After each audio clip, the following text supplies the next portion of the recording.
Hai dokter. Hi, how are you? How are Pauline? you? I'm okay. Oke, dokter.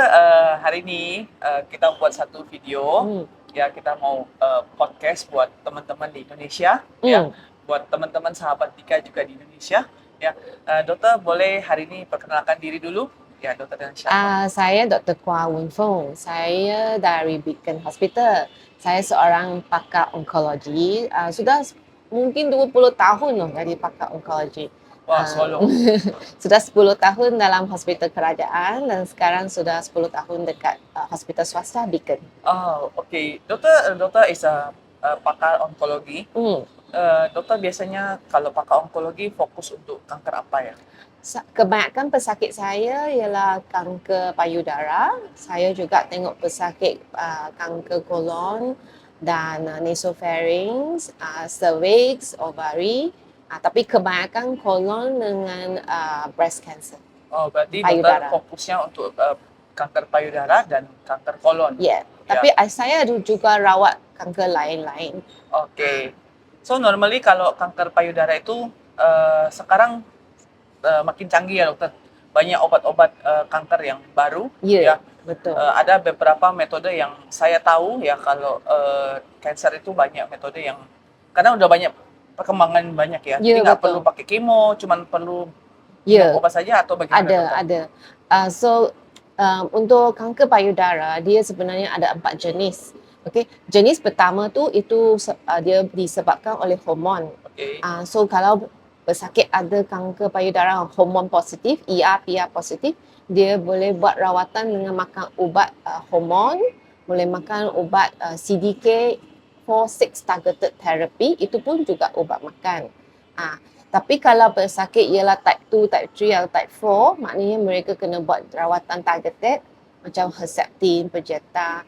Dan kalau yang keempat ialah triple negatif, dia buat immunotherapy. So sekarang bukan semua kemo saja. Wah, berarti banyak ya teknologi yang baru, medication yang baru, obat-obat yang baru ya. Kalau dengan colon cancer bagaimana dokter? Colon cancer pun ada ubat kemo yang makan. Mungkin macam ubat kemo yang boleh makan, tapi kalau patient dia punya tahap lebih, mungkin itu perlu buat rawatan IV kemo lah. Tapi kalau tahap 2, mungkin makan ubat saja boleh. Teman-teman, colon cancer itu kanker usus ya. Bahasa medikalnya itu colon cancer. Ya, betul. Karena di sini kita harus explain buat pasien-pasien Indonesia juga di sini teman-teman Indonesia. Oke, minta maaf sebenarnya. Gak apa-apa.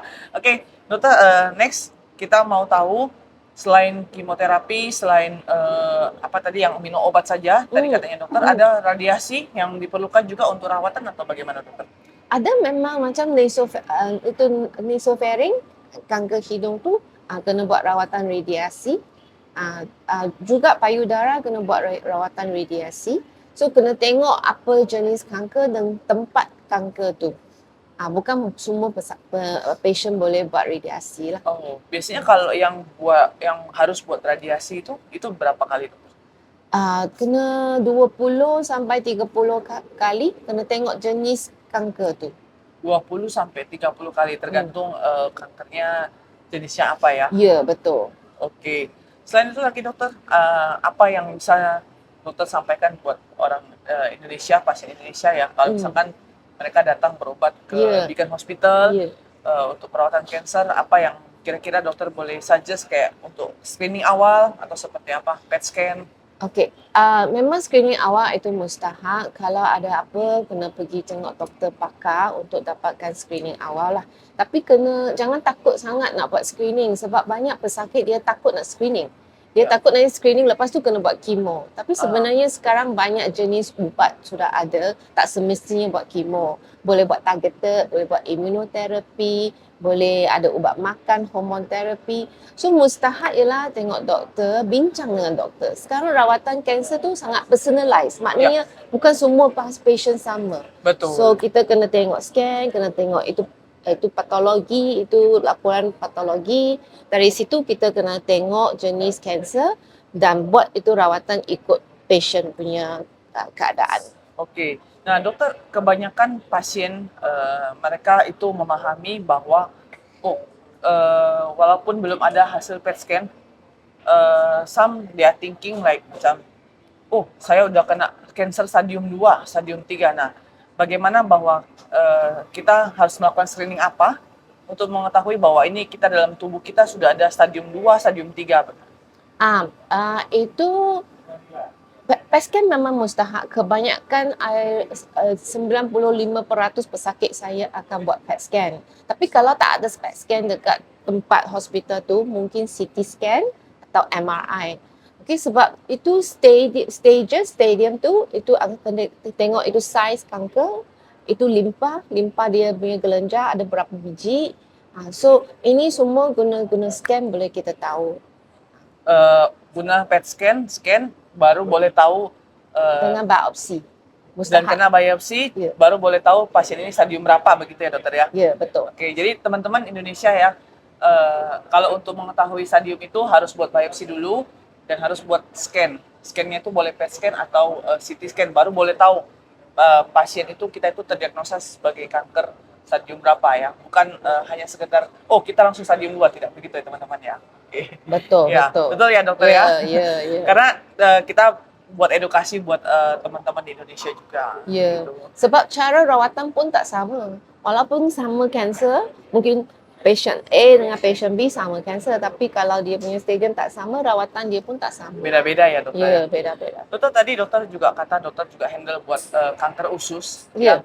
Jadi untuk mengetahui awalnya kita kena kanker usus atau itu bagaimana? Karena kebanyakan kalau dari pasiennya Dika ya, itu ya pasien yang datang untuk kanker usus sudah stadium lanjut, stadium 3. Jadi apa yang boleh dokter sarankan untuk pertama kali supaya kita itu bisa tahu, oh kita tahu nih kita ada risiko kanker kolon itu seperti apa?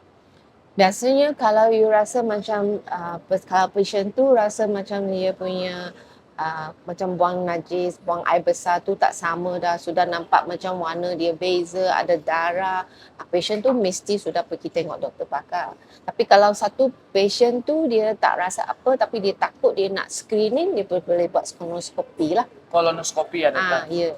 Oke, jadi kolonoskopi itu dimasukin alat kamera dari dubur ya teman-teman, untuk dilihat apakah ada sel kanker atau tidak, atau ada polip atau apa. Betul ya dokter? Betul. Ya, nanti dari situ baru bisa di-screen. Selain kolonoskopi, apakah dengan tes CA maker yang tumor maker itu? Boleh dibuatkan tapi itu bukan 100%. So saya ada pesakit yang macam CA marker dia normal tapi kanser dia dah tumbuh dalam badan juga. So itu kanker tumor markers tu 60% saja yang tepat lah. Normally kalau biasanya kalau pasien kanker usus ya, itu dilakukan operasi dulu atau treatment laser dulu atau bagaimana? Kebanyakan operasi dulu. Operasi dulu. Kalau kanker tu sudah merebak, sudah stadium 4, itu lain, itu kena buat kemo dululah. Tapi kalau 1, 2, 3 biasanya operasi dulu. Oh, jadi tergantung kondisinya pasien masing-masing ya dokter? Ya, betul. Oke, terus kalau untuk tadi kanker payudara, ya ada 4 jenis ya dokter ya? Yang tidak perlu kemo, hanya perlu dengan makan obat saja? Ya, ada ubat yang kanker payudara yang hormon sensitif. Dia macam prostate cancer pun ada yang hormon sensitif. Okay. So, pesakit yang hormon sensitif ER, PR positif ni, mereka boleh pilih makan ubat. Ubat hormon, ubat target CDK4/6 inhibitor. Dan obat target itu tidak perlu bikin rontok rambut kan dokter ya? Tak rontok rambut. Karena kebanyakan teman-teman Indonesia bilang, oh kalau kanker payudara pasti rambut saya rontok. Itu tidak perlu rontok ya? Ya. Kalau makan obat hormon, obat targeted tu tak ada. Ya teman-teman, sekarang teknologi udah makin canggih, obat-obat juga banyak yang baru, tidak membuat rambut kita itu rontok kalau bisa terkena kanker payudara ya teman-teman. Jadi sangat bagus banget ya untuk kita hari ini bisa belajar dari Dr. Kwa ya. Terima kasih. Iya, thank you Dr. Kwa untuk atas edukasinya hari ini. Mungkin Dr. Kwa ada pesan-pesan buat pasien Indonesia. Screening sangat mustahak. Kalau tahu kanker tu dalam tahap awal, boleh menyelamatkan nyawa dan juga boleh mengurangkan beban financial. Terima kasih. Thank you semua guys, bye. Dapatkan konsultasi gratis melalui Dika.